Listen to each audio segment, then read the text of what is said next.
Hi friends, welcome to my channel. ಇವತ್ತು ನಾನು ತೋರಿಸ್ತಾ ಇರುವ ರೆಸಿಪಿ ಅರಶಿನ ಎಲೆಯ ಸಿಹಿ ಕಡುಬು. ನಿಮಗೆ ಎಲ್ಲಿಯಾದರೂ ಅರಶಿನ ಎಲೆ ಸಿಕ್ಕಿದರೆ ಈ ಕಡುಬನ್ನು ಮಿಸ್ ಮಾಡದೆ ಟ್ರೈ ಮಾಡಿ. ತುಂಬ ಟೇಸ್ಟಿಯಾಗಿರ್ತದೆ ಮತ್ತು ಅರಶಿನ ಎಲೆಯ ಪರಿಮಳ ಅಂತೂ ಸೂಪರ್. ಈ ರೆಸಿಪಿಯನ್ನು ಯಾವ ರೀತಿ ಮಾಡೋದು ಅಂತ ನಾನು ನಿಮಗೆ ತೋರಿಸ್ತೇನೆ. ಅರಶಿನ ಎಲೆಯ ಸಿಹಿ ಕಡುಬು ಮಾಡಲಿಕ್ಕೆ ನಾನು ನಿನ್ನೆ ರಾತ್ರಿ 3 ಕಪ್ಪಷ್ಟು ಕುಚ್ಚಲಕ್ಕಿ, 2 ಕಪ್ಪಷ್ಟು ಬೆಳ್ತಿಗೆ ಅಕ್ಕಿಯನ್ನು ಚೆನ್ನಾಗಿ ತೊಳೆದು ನೆನೆಲಿಕ್ಕೆ ಇಟ್ಟಿದ್ದೆ. ಇವತ್ತು ಚೆನ್ನಾಗಿ ನೆನೆದಿದೆ. ನಾವಿವಾಗ ಇದನ್ನು ಗ್ರೈಂಡ್ ಮಾಡ್ಕೊಂಡು ಬರೋಣ. ಗ್ರೈಂಡರನ್ನು ಚೆನ್ನಾಗಿ ವಾಶ್ ಮಾಡಿದ್ದೇನೆ. ಇವಾಗ ನಾನು ರೈಸ್ ಆ್ಯಡ್ ಮಾಡ್ತೇನೆ.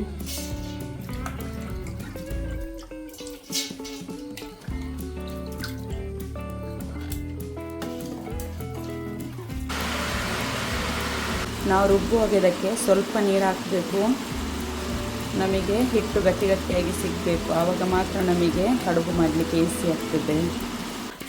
ನಮ್ಮ ಹಿಟ್ಟು ರೆಡಿ ಆಯಿತು ನೋಡಿ. ಈ ಕನ್ಸಿಸ್ಟೆನ್ಸಿಯಲ್ಲಿರಬೇಕು. ಇಲ್ಲಿ ನೋಡಿ, ನಾನು ಮತ್ತು ನನ್ನ ತಂದೆ ಅರಶಿನ ಎಲೆ ಕಟ್ ಮಾಡ್ತಾ ಇದ್ದೇವೆ. ನೋಡಿ, ಇಷ್ಟು ಅರಶಿನ ಎಲೆ ತೊಗೊಂಡು ಬಂದ್ವಿ. ಇವಾಗ ಈ ಎಲೆಯನ್ನು ನಿಮಗೆ ಬೇಕಾದ ಸೈಜ್ಗೆ ಕಟ್ ಮಾಡ್ಕೊಳ್ಳಿ.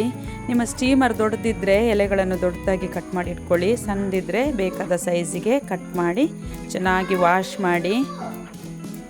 ನಾನಿಲ್ಲಿ ವಾಶ್ ಮಾಡ್ತಾ ಇದ್ದೇನೆ.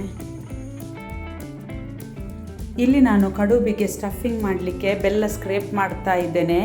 5 ಕಪ್ಪಷ್ಟು ಅಕ್ಕಿಗೆ 2 ಕಪ್ಪಷ್ಟು ಬೆಲ್ಲ ನಾನು ಯೂಸ್ ಮಾಡಿದ್ದೇನೆ ಇಲ್ಲಿ. ಇವಾಗ ನಾವು ಸ್ಟಫಿಂಗ್ ರೆಡಿ ಮಾಡಲಿಕ್ಕೆ ಇಲ್ಲಿ ಅವಲಕ್ಕಿ ತೊಗೊಂಡಿದ್ದೇವೆ. ಅವಲಕ್ಕಿ ಆಪ್ಷನಲ್, ನಿಮಗೆ ಬೇಕಾದರೆ ಯೂಸ್ ಮಾಡ್ಬೋದು, ಇಲ್ಲದಿದ್ದರೆ ಬೇಡ. ನಾನಿಲ್ಲಿ 2 ಮುಷ್ಟಿಯಷ್ಟು ಅವಲಕ್ಕಿ ಆ್ಯಡ್ ಮಾಡ್ತಾ ಇದ್ದೇನೆ.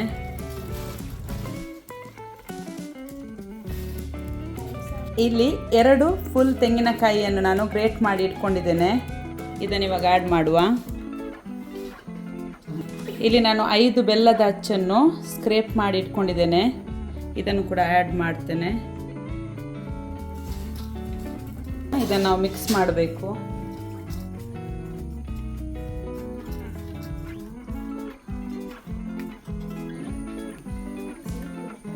ಇಲ್ಲಿ ನಾನು ಏಲಕ್ಕಿಯನ್ನು ಸಕ್ಕರೆ ಹಾಕಿ ಸ್ವಲ್ಪ ಹುಡಿ ಮಾಡಿ ಇಟ್ಕೊಂಡಿದ್ದೇನೆ. ಇದನ್ನು ಇವಾಗ ಆ್ಯಡ್ ಮಾಡ್ತೇನೆ.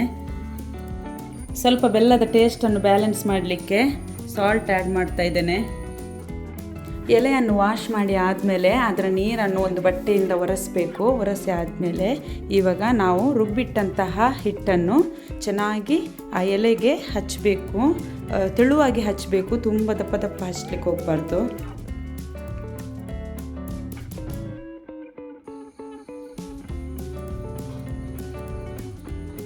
ಇವಾಗ ಸ್ಟಫಿಂಗನ್ನು ಈ ರೀತಿ ಹಾಕಿ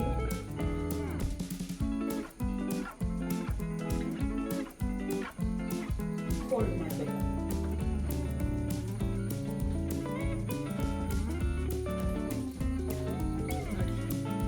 ಈ ರೀತಿ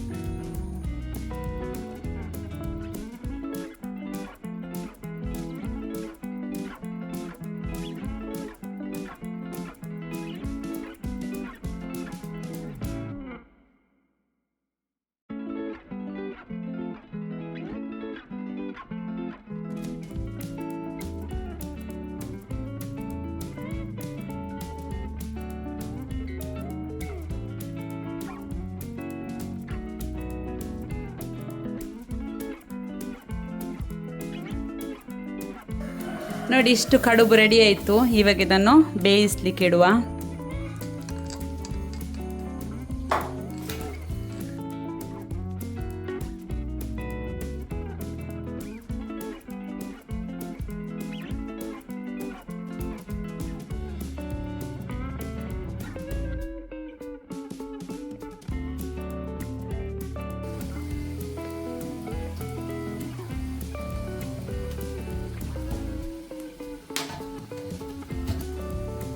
ಟ್ವೆಂಟಿ ಮಿನಿಟ್ಸ್ ನಂತರ ಇವಾಗ ಇದು ಬೆಂದಿದೆ.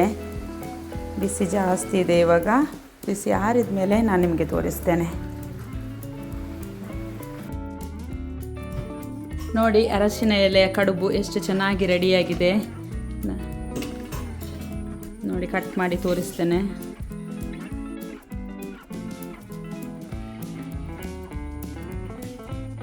ಸೂಪರ್ ಟೇಸ್ಟಿಯಾಗಿ ಬಂದಿದೆ ಈ ಅರಶಿನ ಎಲೆ ಕಡುಬು. ನೀವು ಕೂಡ ನಿಮ್ಮ ಮನೆಯಲ್ಲಿ ಮಾಡಿ ಯಾವ ರೀತಿ ಬಂದಿದೆ ಅಂತ ನನಗೆ ಕಾಮೆಂಟ್ಸ್ ಮೂಲಕ ತಿಳಿಸಿ. Thanks for watching.